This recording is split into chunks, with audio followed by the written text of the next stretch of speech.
చిన్న అలసిపోయాను, నీరసపడిపోయాను.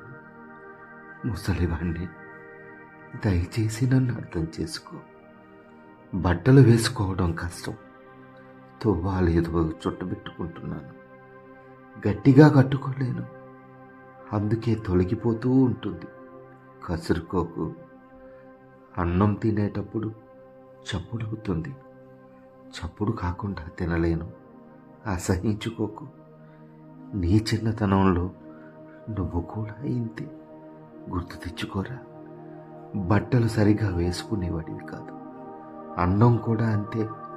పెద్దగా శబ్దం చేస్తూ తినేవాడివి. ఒకే విషయాన్ని పదే పదే చెబుతుంటాను, విసుక్కోకు.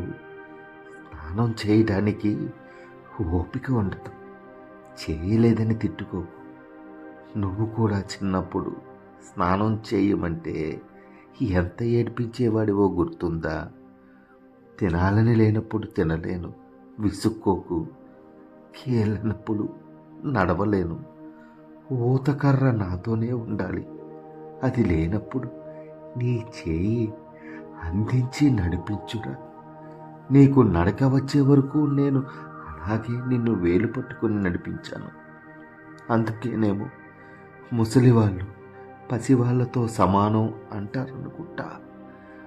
ఏదో ఒకరోజు నాకు బ్రతకాలని లేదు, చనిపోవాలని ఉంది అంటాను. అప్పుడు కోపం తెచ్చుకోకు, అర్థం చేసుకో. ఈ వయసులో బ్రతకాలని ఉండదు, కానీ బ్రతకక తప్పదు. ముసలి కంపు కొడుతున్నానని అసహ్యంగా చూడకురా. దగ్గరగా తీసుకుని కూర్చో. నీ చిన్నప్పుడు నువ్వు కంపు కొడుతూ ఉన్నా నేను అలాగే దగ్గరికి తీసుకునేవాడిని. అలాగే నువ్వు కూడా దగ్గరికి తీసుకుంటే ధైర్యంగా, ఆనందంగా, హాయిగా నవ్వుతూ చనిపోతానురా.